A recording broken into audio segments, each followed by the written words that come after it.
একবার একটি বিস্তীর্ণ সাভানাতে টিম নামে একটি যুবক বাস করত। টিম সাভানার প্রান্তের কাছে একটি ছোট গ্রামে থাকতেন, যেখানে তিনি তার দিনগুলি প্রান্তর অন্বেষণ এবং তার বন্ধুদের সাথে খেলতে কাটিয়েছিলেন।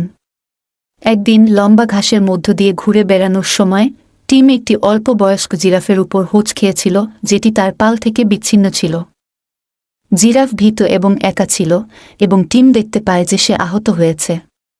তিনি জানতেন যে তাকে সাহায্য করতে হবে। টিম ধীরে ধীরে জিরাফের কাছে গেল, তার সাথে শান্ত স্বরে কথা বলল। তিনি দেখতে পান যে তিনি ব্যথা করছেন, এবং তিনি জানতেন যে তার যত্ন নেওয়ার জন্য তাকে তার গ্রামে ফিরিয়ে নেওয়া দরকার। অনেক প্রচেষ্টার সাথে টিম জিরাফটিকে তার পায়ে আটকাতে সক্ষম হয়, এবং তারা একসাথে গ্রামের দিকে রওনা দেয়।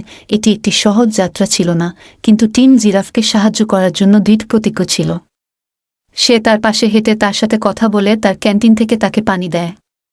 তারা হাঁটতে হাঁটতে টিম লক্ষ্য করল যে জিরাফ ক্রমশ দুর্বল হয়ে যাচ্ছে। তিনি জানতেন যে তাকে বাঁচাতে গেলে তাদের শীঘ্রই গ্রামে পৌঁছাতে হবে। অবশেষে ঘণ্টার পর ঘণ্টা হাঁটার পর টিম এবং জিরাফ গ্রামে এসে পৌঁছল। গ্রামবাসীরা টিমকে একটি জিরাফের পাশাপাশি হাঁটতে দেখে বিস্মিত হয়েছিল, এবং তারা কি ঘটছে তা দেখতে দ্রুত চারপাশে জড়ো হয়েছিল।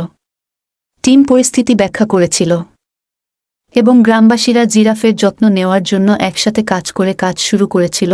পরবর্তী কয়েকদিন ধরে টিম এবং গ্রামবাসীরা আহত জিরাফের যত্ন নেওয়ার জন্য অক্লান্ত পরিশ্রম করেছিল। তারা তার ক্ষত পরিষ্কার করেছিল, তাকে খাওয়ায় এবং তাকে নিরাময়ে সাহায্য করার জন্য তাকে ওষুধ দিয়েছিল। ধীরে ধীরে কিন্তু নিশ্চিতভাবে জিরাফ সুস্থ হতে শুরু করে। যত দিন যাচ্ছে টিম জিরাফের আরও ঘনিষ্ঠ হতে লাগল।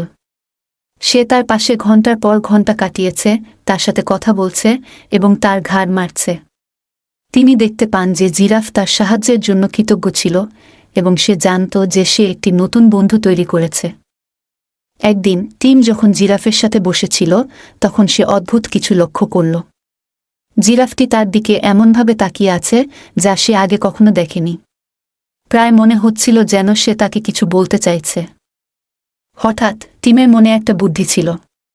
তিনি সাভানার গভীরে একটি জাদুকরী জায়গার গল্প শুনেছিলেন, যেখানে প্রাণীরা কথা বলতে পারে এবং গাছগুলি অন্য জগতের আলোয় জ্বলজ্বল করে।